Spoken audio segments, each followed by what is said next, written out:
یہ عدلیہ کی بنیادیں ہلا دینے والا انقلاب کا پیش خیمہ ہے۔ میں اس لیے یہ عرض کروں گا چیف جسٹس صاحب کو کہ اس کا فوری نوٹس لیں۔ یہ دنوں کی بات نہیں ہے، یہ گھنٹوں کی بات ہے۔ سیریس اس میں نظر آئیں چیف جسٹس صاحب اور ان کے سینئر رفقا، سینئر 9 اور 11 اور 13 سینئر ججز کا اسی وقت ٹرائیبیونل بنائیں اور اس کو ٹیک اپ کریں کہ یہ کیوں ہو رہا ہے اور کیسے ہو رہا ہے۔ چودھری صاحب میرا ایک چھوٹا سا سوال ہے، ایک وقت تھا کہ انہی ایجنسیوں کے کہنے کے اوپر آپ ٹول بنے اور اس وقت کی حکومت صدر آصف علی زرداری کا بازو مروڑ کے آپ نے عدلیہ کو بحال کرایا تھا، تو آپ کو کیا اب اس پہ شرمندگی ہوتی ہے یا کبھی کوئی ایسی بات محسوس ہوئی کہ آپ نے اس وقت غلط کیا تھا؟ دیکھو، میں نے کوئی کسی کا بازو مروڑ کے نہیں کیا تھا۔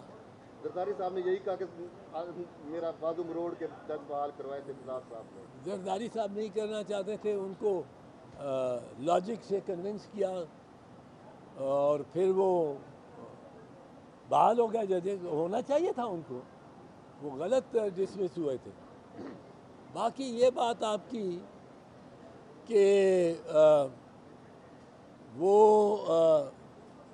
جج صاحبان نے کو بحال کرا لیا تو کیا فرق پڑا، اور آپ نے ہم نے کسی شخص کو بحال نہیں کرایا، اور مجھے کوئی اس بات میں آپ کہتے ہیں کہ آپ کو کچھ اس میں تعصب ہے، کوئی تعصب نہیں، شرمندگی کی تو بات ہی نہیں۔ میں تو اس بات میں بہت فخر کرتا ہوں کہ میں نے چیف جسٹس آف پاکستان کو بحال کرایا، اور میرے دوست ساتھ کھڑے ہیں، انہوں نے ہم نے کوئی افتخار محمد چودھری کو بحال نہیں کرایا۔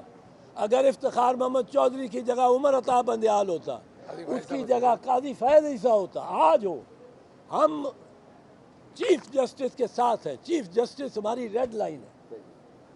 ہم نے بھائی صاحب جس کو بحال کرایا اس شخص کا نام تھا چیف جسٹس آف پاکستان، اور ہم اس کے تب بھی خلاف تھے، آج بھی خلاف ہیں کہ کوئی فوجی افسر، کوئی آرمی چیف پکڑ کے بازو سے اور چیف جسٹس کو نکال دے اور باہر کرے، پھر یہاں انصاف کہاں رہے گا۔ لیکن ججز کو بھی سوچنا چاہیے۔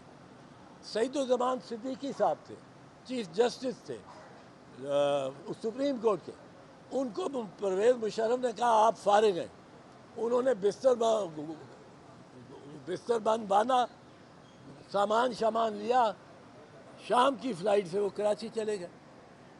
اسی طرح انوار الحق تھے، بڑے کنٹروورشل تھے، انہوں نے شہید ذوالفقار علی بھٹو کو پھانسی لگایا تھا، پر وہ بھی کبوتر کی طرح چلے گئے۔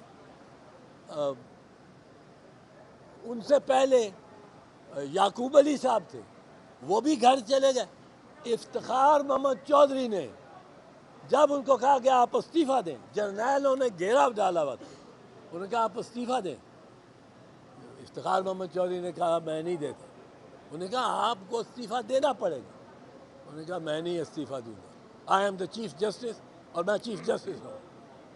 جب یہ آواز وکلاء تک پہنچی کہ یہ ان کا مذاکرہ ہوا ہے، وکلاء ایک سمندر کی لہر کی طرح اٹھے اور سارے ساحل پہ انہوں نے ڈبو دیا تھا۔ یہ وکلاء اسی طرح ایک سمندر کی لہر کی طرح اٹھیں گے، پر یہ ججز اس لیٹر کو سیریسلی لیں۔ خیبر سے کراچی تک اور لاہور سے واگا تک جتنے سپیریئر کورٹس کے ججز ہیں وہ یہ سمجھیں یہ 6 جج صاحبان ہماری بات کر رہے ہیں، ان سے بھی یہ ہو رہا ہوگا۔ یہ ان کو بھی، ججز کو، سب کو جوڑ کے مل کے اکٹھے بیٹھ کے اور یہ فیصلہ کرنا چاہیے کہ ہم نے یہ برداشت نہیں کرنا، اور ہم نے اس پہ یہ ٹرائیبیونل بنا کے، جسے میں نے کہا، اور اس کی تہ تک پہنچنا ہے اور ذمہ داروں کو ذمہ داری ان کی لگانی۔ صاحب یہ بتائیں گا کہ آج وزیر اعظم شہباز شریف کی چیف جسٹس قاضی فیصل